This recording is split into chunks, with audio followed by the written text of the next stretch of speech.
E aí, pessoal? Hoje sim a gente vai falar de uma propriedade que é muito útil para usar na hora de inverter a transformada de Laplace.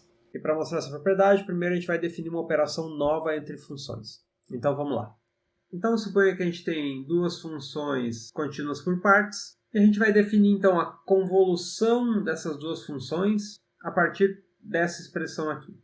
Dados f e g, a convolução de f com g é também uma função que está definida com o mesmo domínio que a f e a g, e para cada ponto naquele domínio, para cada t, o valor da convolução f e g naquele ponto t é dado por essa integral aqui. A integral de 0 até t de f de tal, g de t menos tal. Então notem que aqui isso é diferente de uma outra operação que vocês já viram em alguns cursos, que é fazer a integração f tal, g tal. Notem nessa integral que quando tal está próximo de zero, a gente vai estar calculando o valor da f nesse ponto próximo de zero, enquanto que a gente vai estar multiplicando esse valor pelo resultado da g num ponto próximo de t, já que tal está próximo de zero. Então, enquanto a gente vai somando os valores da f de 0 até t, esses valores estão sendo usados contra os valores da g de t até 0. Bom, vamos calcular um exemplo aqui. Suponha que f de t é a função identidade e g de t é o cosseno de t. Então, para determinar a convolução de f com g, a gente vai usar aqui a definição. Vou trocar, então, a f e g pelas expressões ali que definem f e g. Agora, para integrar polinômio vezes cosseno, a gente tem que fazer uma integração por partes. Como não dá para eliminar a função trigonométrica, eu vou tentar eliminar esse polinômio de grau 1. Para isso, eu escolho u como sendo tal e dv como sendo o resto. Aí, integrando por partes, a gente fica com essa expressão aqui. E, portanto, fazendo essa integração final, eu vou obter 1 menos cosseno de t. Ou seja, a convolução de t cosseno de t é essa nova função 1 menos cosseno de t. Essa operação convolução é uma operação que é comutativa, ou seja, tanto faz fazer convolução de f com g, quanto convolução de g com f. Para provar isso, a partir da definição, a gente tem essa expressão aqui para convolução. Aqui eu posso fazer uma mudança de variáveis, eu posso chamar u de t menos tal. Daí eu vou trocar todo esse argumento aqui da g por u. Aqui no argumento da f, como eu tinha tal, eu vou ficar com t menos u a partir dessa relação. E os limites de integração são, quando tal é 0, u vira t, e quando tal é t, u vira 0. Então essa integral aí vai ficar assim. E agora a gente sabe que esse sinal de menos aqui a gente pode tirar, pagando o preço de inverter esses limites de integração. Então a gente fica com essa integral aqui. E agora, comparando com a definição de convolução, a gente vê que isso é a mesma coisa que g convolução com f. Bom, então, revisando o que a gente já sabe até agora, das propriedades da transformada de Laplace, a gente sabe todas essas coisas aqui já. Essa P5 foi o que a gente mostrou no último vídeo. E o que a gente vai mostrar agora é a propriedade 6, que diz que a transformada da convolução de f com g é o produto das transformadas. Ou seja, a transformada de Laplace transforma convoluções em produtos.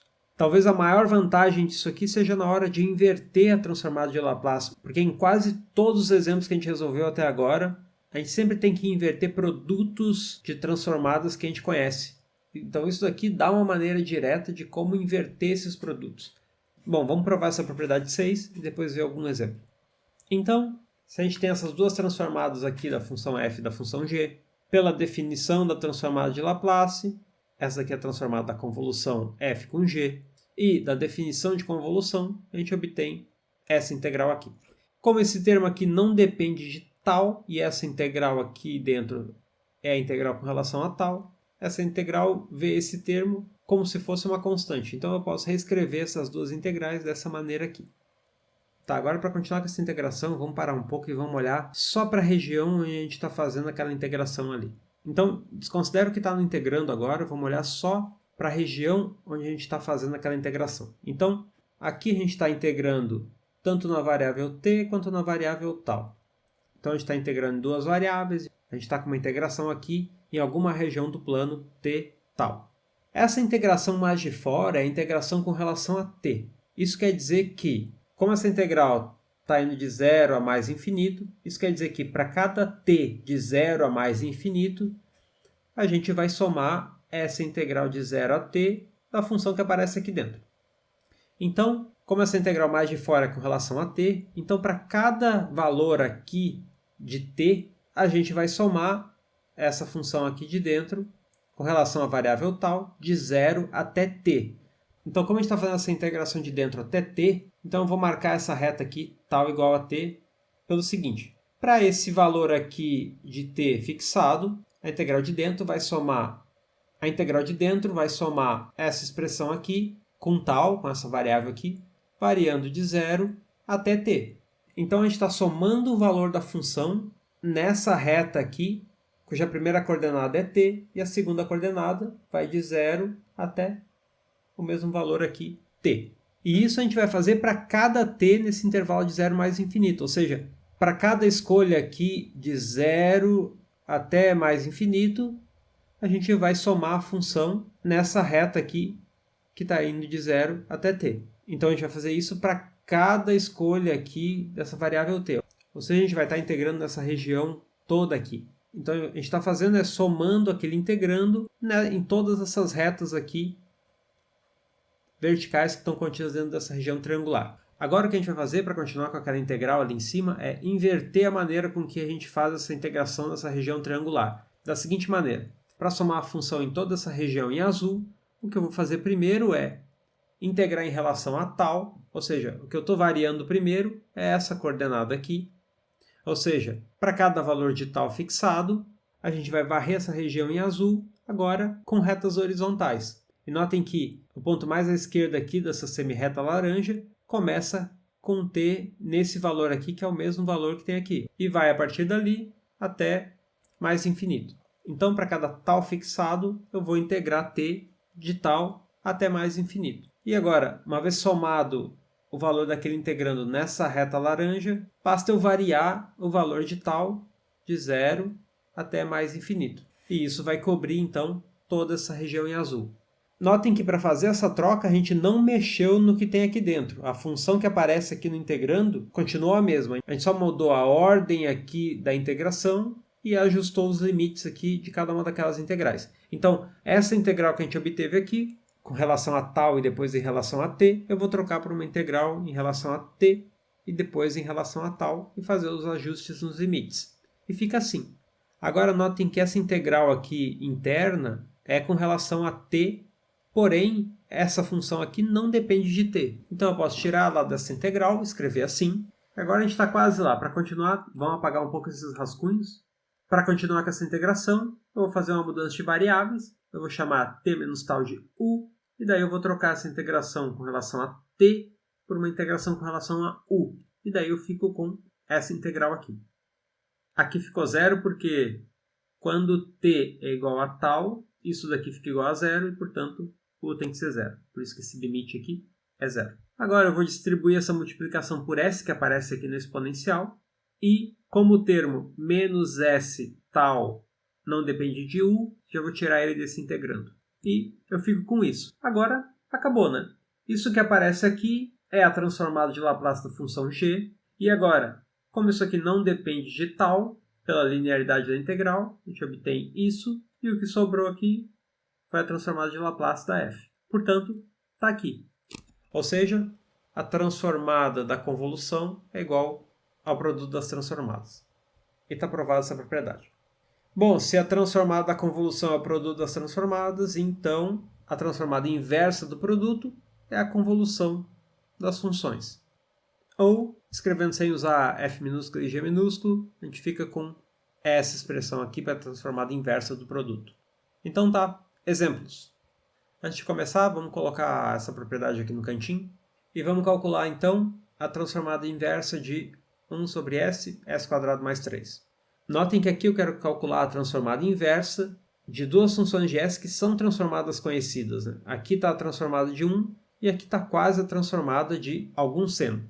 Então vou usar essa propriedade que a gente escreveu aqui em cima e vou trocar então a transformada inversa do produto pela convolução das transformadas inversas. Aquela primeira transformada inversa é a transformada de 1 e a segunda é a transformada de 1 sobre raiz de 3 seno raiz de 3t.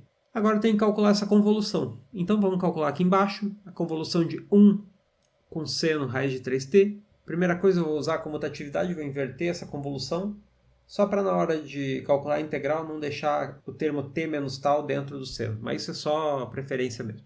Então a gente tem que calcular essa integral aqui. Isso aqui é uma integral só envolvendo seno, e portanto, fazendo essa integral, a gente obtém essa função de t aqui. Aqui a gente pode simplificar esses raízes de 3 que estão tudo aqui no denominador. Isso aqui vira tudo 1/3 multiplicando aquele parênteses.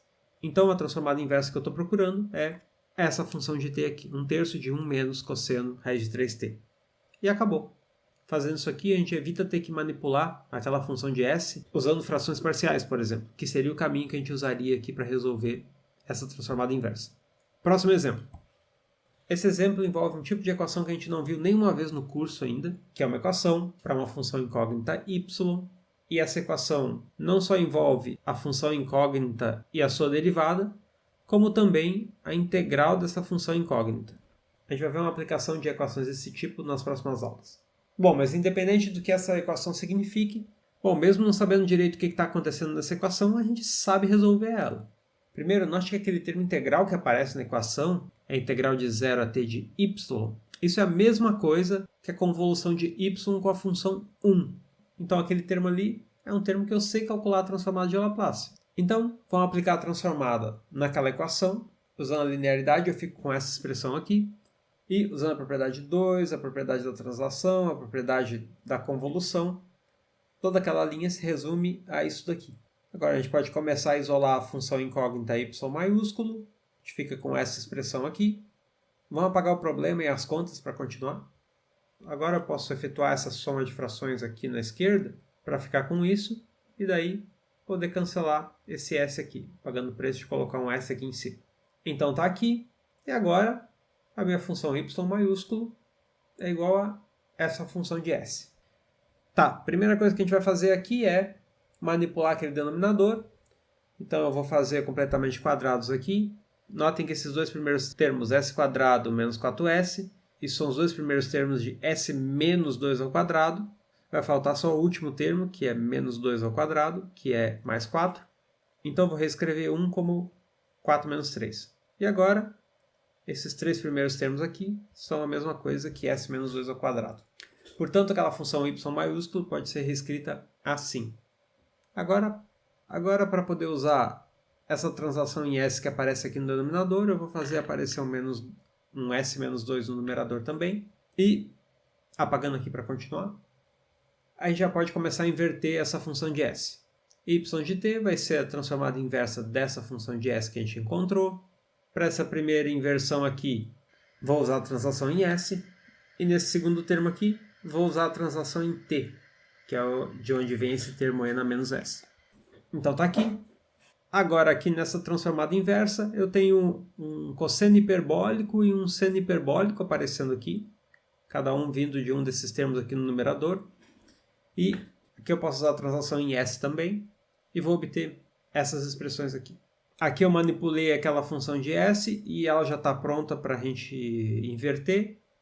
E aqui, quase, basta só multiplicar e dividir por raiz de 3. Então, fazendo isso, a gente obtém essas funções de t aqui. E, só para terminar, ficou uma translação em t aqui pendente, que a gente faz aqui no final.